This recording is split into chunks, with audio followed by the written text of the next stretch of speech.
It's all about you with WYOU Interactive. Welcome back. Tonight we're talking about green living and how it can help both the environment and your energy budget. Joining us from our Scranton newsroom is Lisa Alexander, environmental expert and CEO of Green Life Incorporated. Thanks for being with us, Lisa. Thank you for having me, Eric. We saw a styrofoam home being constructed at the beginning of tonight's program. I understand some of the homes that you design actually use wind power and geothermal power for heating. How does this all come together? Well, you know, it's a geothermal heat pump. It's a ground source heat pump. Wind and solar is just kind of starting to catch on in Pennsylvania. It's been really hard for us to get homeowners to take that leap because we don't really have the incentives right now in Pennsylvania that'll help pay for that.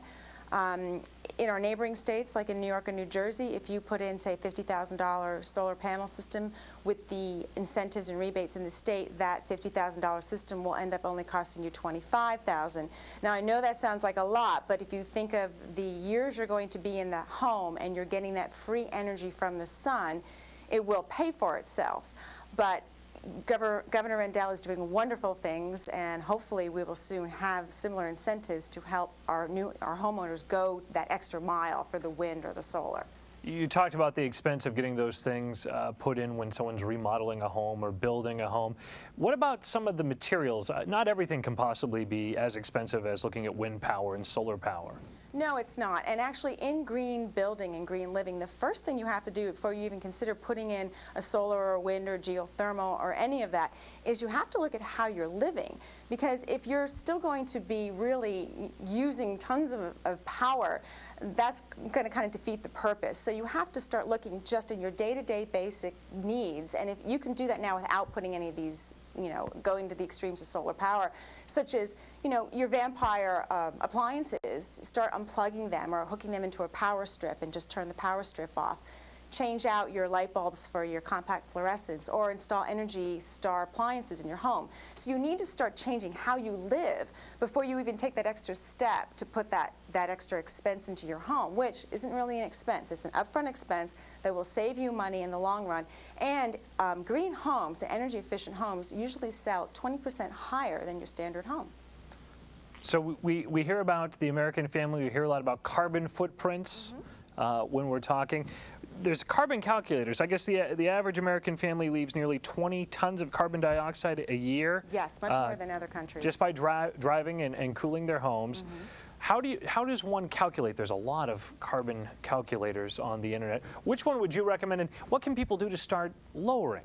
Well, there's Low Impact Living has a nice carbon calculator that I like. And to start lowering, first of all, try to only use your SUVs when we really need them, such as the winter time or if you need to haul something. Combine your trips. If you're going to the store, try to make one trip. So you're only going out once a week. You're not going out every other day for a little thing here or there. I mean, it really adds up. The starting and stopping of the car takes a lot of gas right there. So once again, it comes back to lifestyle, and you need to readapt how you're living and how you're spending your energy and your money. We talk about building these green homes, lowering our carbon footprint. Are you finding a lot of business in this? Is there a lot of people in Pennsylvania that are saying, let's design my home so it's environmentally friendly? No, right now this is a totally altruistic approach.